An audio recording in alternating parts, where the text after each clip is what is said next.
Hola, ¿qué tal están? Bienvenidos. Mi nombre es José Manuel López García. Universales, argumento ontológico y Tomás de Aquino. En este vídeo ofrezco algunos comentarios, algunas ideas básicas sobre estas cuestiones filosóficas.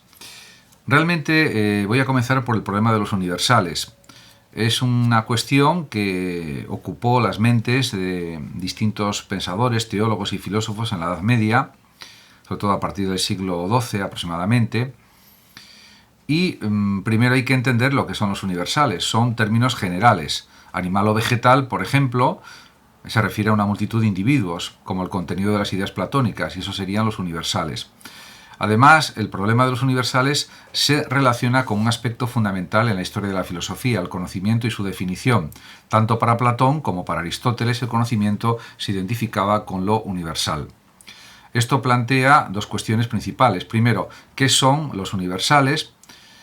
¿Son términos que se refieren a una realidad objetiva o son exclusivamente expresiones verbales, lingüísticas, terminológicas, sin un referente real? O bien, también nos podemos preguntar cómo se forman los universales en la mente humana. Y también plantea el tema de los universales, la relación entre el lenguaje y la realidad. Hubo dos tendencias principales en relación con los universales, con la polémica o la disputa de los universales en la Edad Media, que son, por una parte, el realismo moderado aristotélico, que considera que los conceptos universales se refieren a la esencia objetiva o forma aristotélica de las cosas.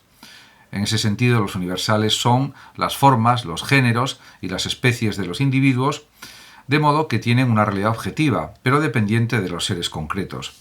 Representantes de este planteamiento son Boecio, por ejemplo, Pedro Abelardo, que murió en 1142, y luego hay la otra tendencia, que es el realismo exagerado o platónico. Las formas o ideas existen fuera de la mente y son independientes de las cosas concretas. En ese sentido, la mente humana conoce dichas formas por reminiscencia, antes de nacer, como decía Platón, o por iluminación, ya que es Dios quien infunde las formas en el hombre, siguiendo el agustinismo o el iluminismo agustinista, o el iluminismo agustiniano, para ser más exactos. Guillermo de Champeau, por otra parte, un teólogo y pensador que nació en 1070 y murió en 1121, fue uno de los pensadores que sostuvo tesis próximas al realismo exagerado.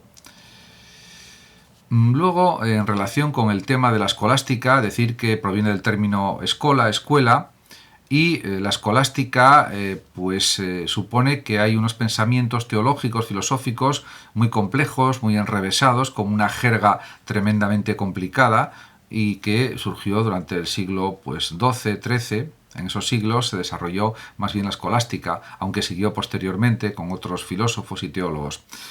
Pedro Abelardo, podemos decir que fue el introductor de una forma de exposición metódica conocida como quaestio o cuestión, que posteriormente fue imitada por pensadores de la talla de Tomás de Aquino y de otros. La cuestión consistía en recopilar diversas opiniones, planteamientos procedentes de autoridades y padres de la Iglesia, tanto a favor como en contra de una cuestión determinada, y una vez reunidos todos los argumentos, se procedía a obtener una conclusión razonada.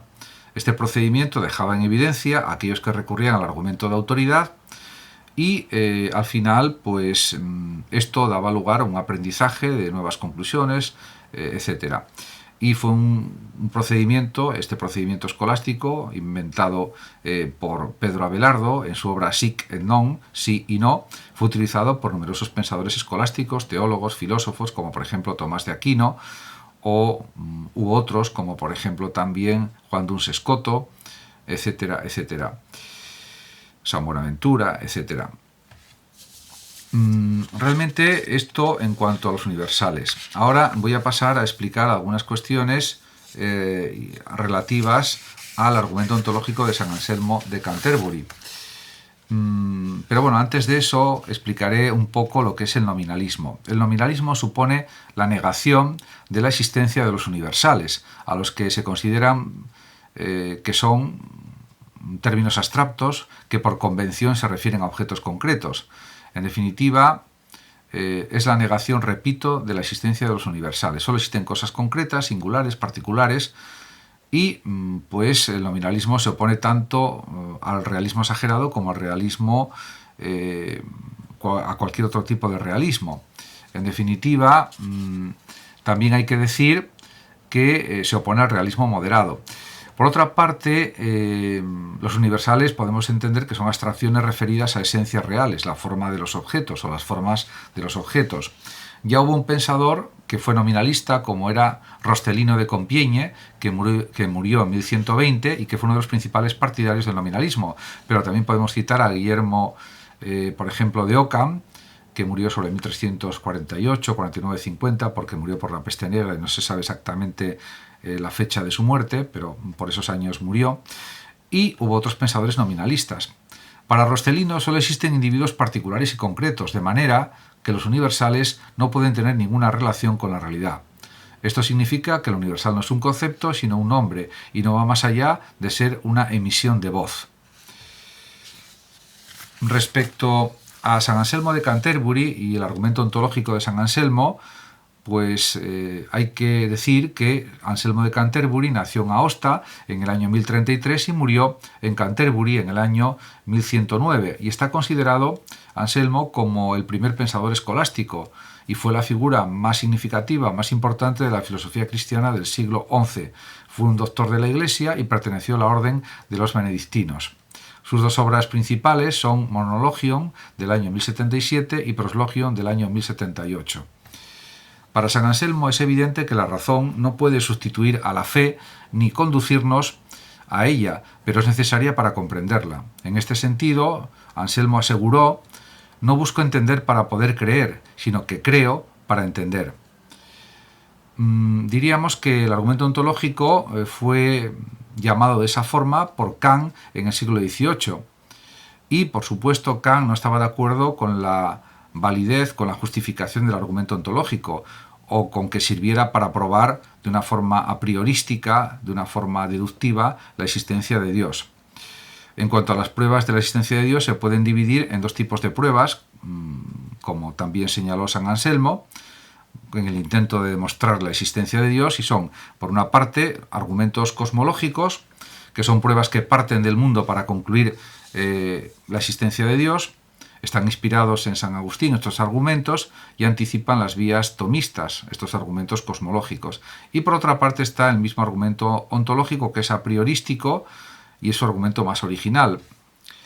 La base de este argumento ontológico es que Dios es un ser perfecto, y si es perfecto tiene que existir, porque si no le faltaría una perfección importantísima, básica, que es la existencia. Por lo tanto, el concepto de Dios para Anselmo supone la idea de un ser mayor que el cual nada se puede pensar, es el ser más perfecto. Por lo tanto, para ser el ser más perfecto tiene que existir. Por lo tanto, podemos decir que es contradictorio suponer que no existe Dios. Si no existiera, no sería el ser más perfecto, el ser mayor que el cual nada se puede concebir. Un ser existente es perfecto y en cambio un ser no existente no es perfecto. De todas maneras, Kant y otros pensadores negaron, diríamos, estas pruebas o esta prueba del argumento ontológico o esta demostración del argumento ontológico de la existencia divina, señalando que no es lo mismo la realidad que las ideas. Son planos diferentes y por lo tanto no se pueden poner a la misma altura la realidad y las ideas. Diríamos en una especie de equilibrio continuo y de interacción continua. Son planos totalmente diferentes que no se pueden mezclar o recombinar. Por lo tanto, las pruebas de la existencia de Dios a través del argumento ontológico de San Anselmo no tienen validez, aunque él las defendió y argumentó, diríamos, con mucha originalidad y con, bueno, pues ciertamente pues una dosis tremenda de sagacidad y de precisión, podríamos decir.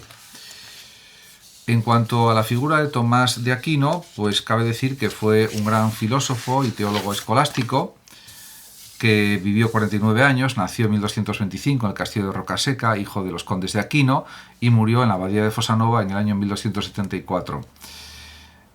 Fue también conocido como doctor angélico, es el teólogo más importante del cristianismo, podríamos decir, y uno de los principales filósofos escolásticos. Escribió alrededor de unas 20.000 páginas de alta filosofía y alta teología, entre ellas, por ejemplo, Summa contra Gentiles, Summa Theologica, también escribió un tratado sobre la monarquía que dejó inconcluso por su muerte, y escribió también, por ejemplo, sobre el ente y la esencia, un opúsculo de metafísica, y comentarios a las sentencias de Pedro Lombardo junto con otras obras y libros. De hecho, utilizó algunas traducciones de Guillermo de Moerbeke, de Aristóteles, al latín, y, por supuesto, estaba muy influido por el pensamiento aristotélico, aunque en sus obras, en las cuestiones en que no está de acuerdo con Aristóteles, pues no acepta las tesis aristotélicas, y su obra es original, su obra escrita y su teología. Podemos decir que desde la perspectiva de la filosofía de Tomás de Aquino, cabe destacar sobre todo una cuestión fundamental, que es la de que él quiere probar la existencia de Dios a través de pruebas más bien cosmológicas, podríamos decir. Entonces, en ese sentido, él plantea la justificación de esas pruebas cosmológicas y las divide en 5 vías, que serían las siguientes. Primero estaría las 5 vías para probar la existencia de Dios o demostrar la existencia divina. La vía del movimiento: para Tomás de Aquino las cosas están en movimiento, y como no puede haber una secuencia infinita de motores, es necesario pensar que existe un primer motor que mueve y que a su vez no está en movimiento, que sería algo similar al primer motor inmóvil de Aristóteles. Ese primer motor inmóvil sería Dios. Otra vía, la segunda vía, es la vía de la causa eficiente. Todos los seres vivos existentes tienen una causa eficiente que los ha creado. Por tanto, es necesario concluir que existe una primera causa que a su vez no ha sido causada. Esta causa no causada es Dios. De hecho, hay un tratado de Duns Scoto que se llama así, la primera causa, precisamente porque no puede haber una regresión infinita de causas. La tercera vía es la vía del ser necesario, ya que Dios es un ser necesario, porque todo lo que nos rodea existe y muere. En cambio, Dios, diríamos, existe desde siempre, y en consecuencia, como de la nada no puede surgir nada, es necesario que haya una divinidad creadora caracterizada por no haber empezado a existir, sino por haber existido toda la eternidad, y este ser necesario o eterno es Dios, y por lo tanto tiene que existir.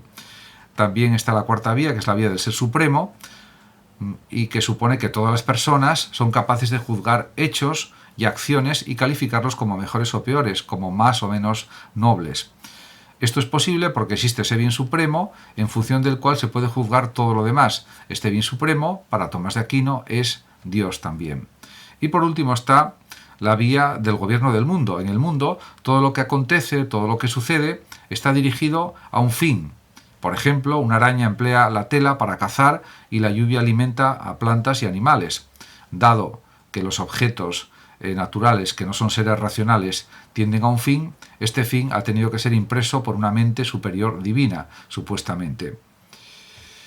En este sentido, en la Suma de Teología aparece explicada la quinta vía del gobierno del mundo de Santo Tomás, y escribe Santo Tomás lo siguiente: la quinta vía se toma del gobierno del mundo. Vemos en efecto que cosas que carecen de conocimiento, como los cuerpos naturales, obran por un fin, como se comprueba observando que siempre o casi siempre obran de la misma manera para conseguir lo que más les conviene, por donde se comprende que no van a su fin obrando al acaso, sino intencionadamente. Ahora bien, lo que carece de conocimiento no tiende a un fin, sino lo dirige alguien que entienda y conozca la manera como el arquero dirige la flecha. Luego existe un ser inteligente que dirige todas las cosas naturales a su fin, y a este llamamos Dios.